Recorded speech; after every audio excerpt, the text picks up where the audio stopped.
बरेण्य सुधीवृंद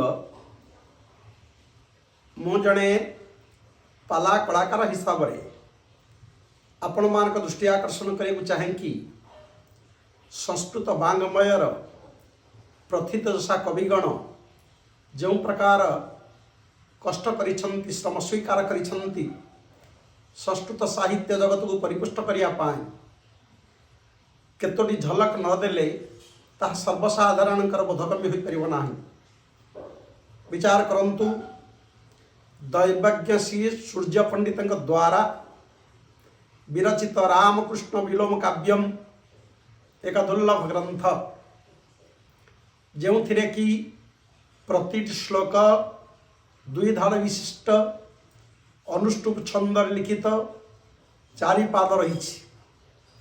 प्रथम धाड़ीर शेष जोठी ताको विपरीत क्रमे पढ़ी आसिले ताहा हेब श्लोकर द्वितीय धाड़ी। पाद कथा अलग धाड़ी कथा अलग कारण एठी प्रथम पाद और द्वितीय पाद को लेकिन प्रथम धाड़ी होईची, तृतीय पाद और चतुर्थ पाद को नहीं द्वितीय धाड़ी होईची। सुतरां प्रथम धाड़ी रे जोठी आमे सारिबा द्वितीय धाड़ी हब ताहा जहा कि आमे ओलोटा क्रम पढ़िबा।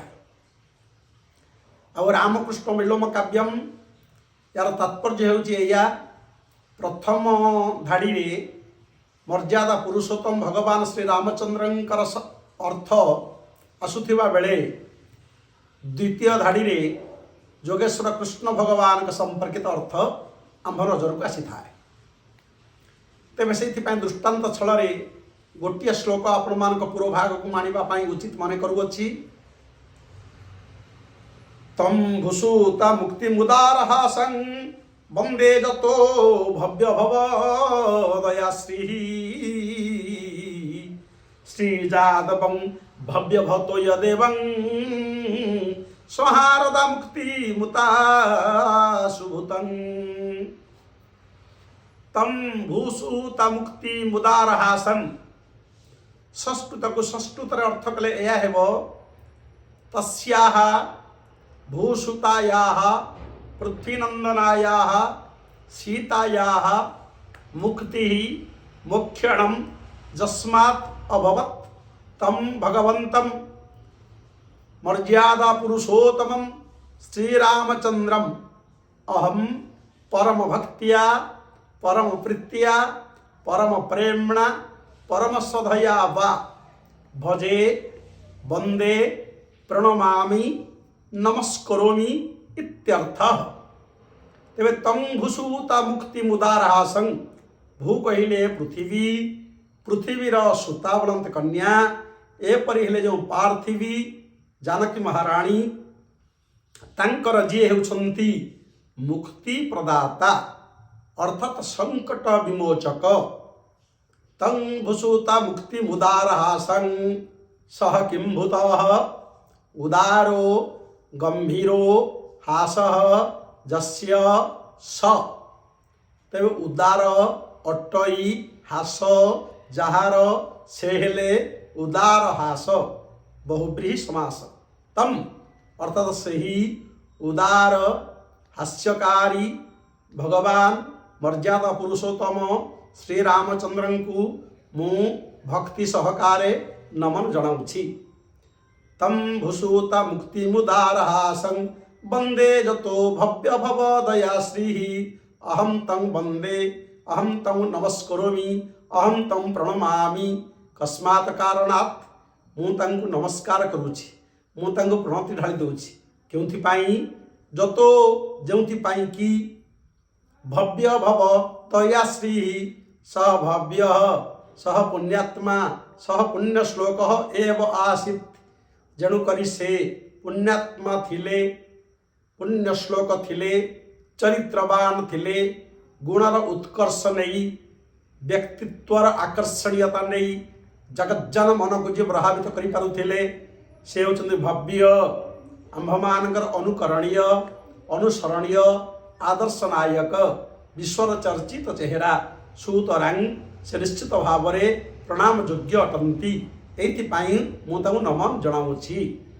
वंदे जतो भव्य भव दयाश्री सह भव सह अवतारः सर्वेषु अवतारेषु सप्तमावतार राम रूपेण जह पूज्यते।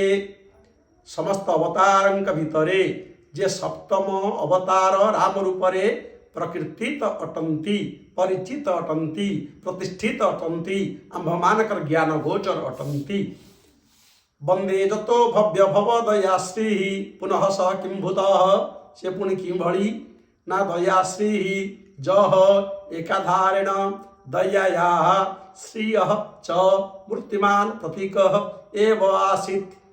जे दयार एवं श्री कहले सौंदर्यर मूर्तिमान प्रतीक थिले, सही मर्यादा पुरुषोत्तम सीताकांत श्री रामचंद्र को मु भक्ति सहकारे आंतरिकतार सहित विनम्रतार सहित नमन जनाऊँगी, पर भक्ति अर्घ्य अर्पण करुछि, प्रणाम करुछि।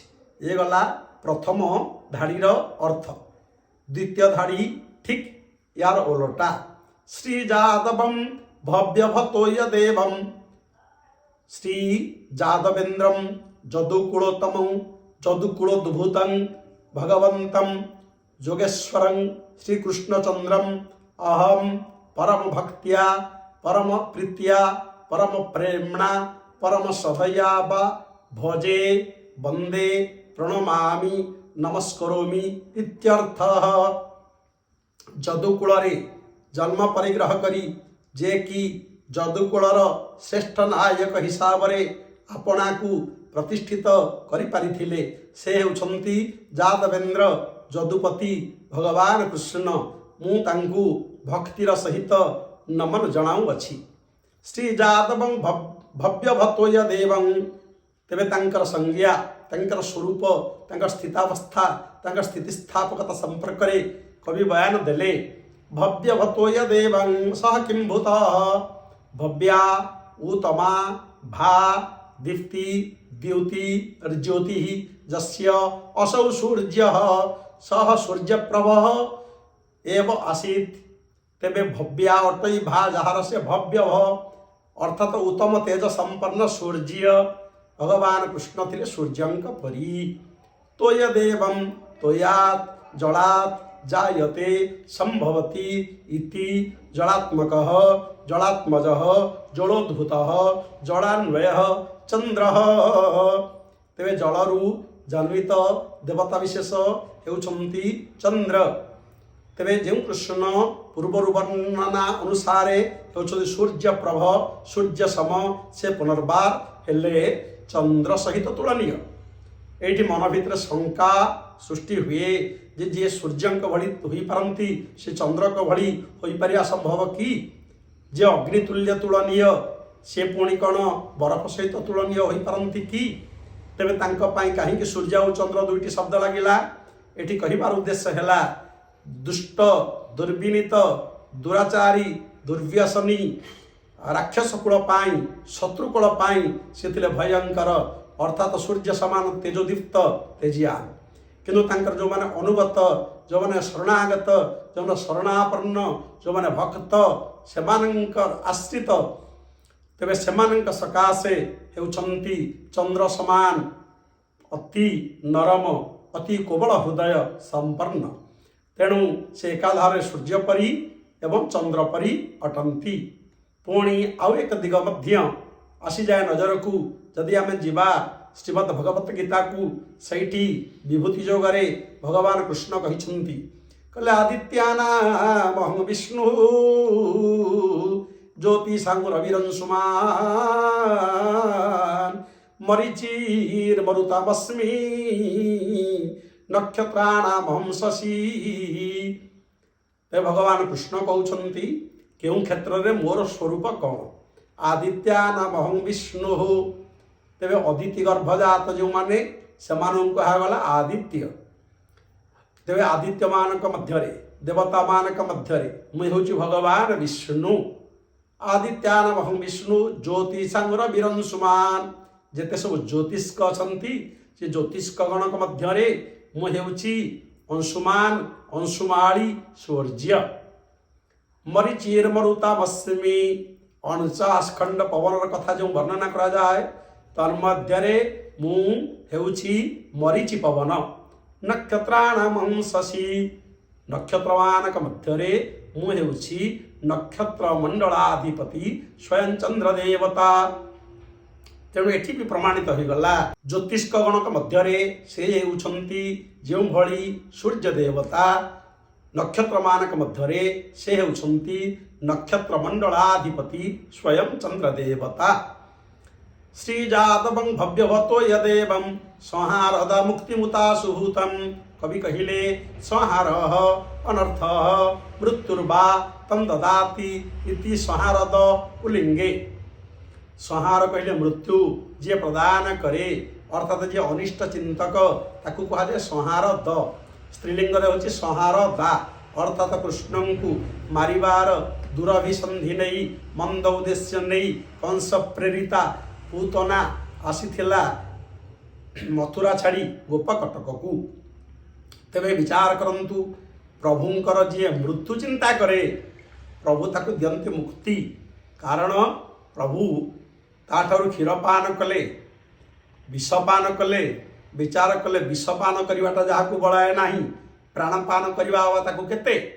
तेणु पूतना राक्षसीर स्तनरू बाहरुथिबा स्तन्य बा क्षीर को से पान करने सहित स्तनर बहिर्भाग में प्रलेपित विष को अवलेहन क्रमे से गर्भगत कले एवं एमितिकी शोषु शोषु क्षीर शोषिले विष शोषिले प्राणटी वगैरह तार शोषिदेले जद्वारा कि प्रभुंकर महिमा कीर्तन करने जाई ये कवि कहते संहारदा मुक्तिमुता सुभूतं प्रभु को जी संहार मुह को मृत्यु मुह को ठेलीदेवार मंद अभिप्राय नहीं आसीला ताकू ओलटी प्रभु देदेले मुक्ति कारण प्रभुंकर सान्निध्य लाभ करी जे मृत्यु वर्ण करे से मृत्यु कौन मृत्यु बोली गणना करा जाई पारे सेटा होची मृत्यु छल मुक्ति प्राप्ति।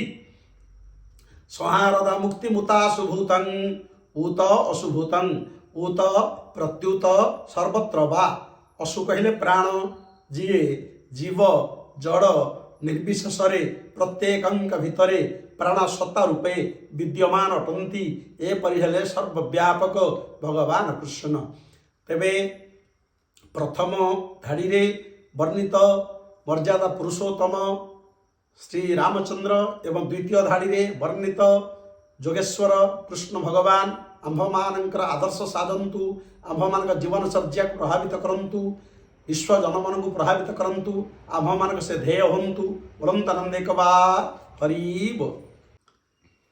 बरेड सजन मंडली मोर एही निर्यास यूट्यूब चैनल को आपण माने बारंबार देखंतु सब्सक्राइब करंतु लाइक और शेयर करंतु एतिके आपण मानक विनम्र निवेदन कारण या भितर अनेक गुड़िए रहस्यात्मक कथा मुहे तो आपण मानक सकाशे प्रेरण करुच्ची जदि आपण माने ताहा अवलोकन करंती तेबे मोर श्रम सार्थक होइछि बोली मैं विचार करिवि।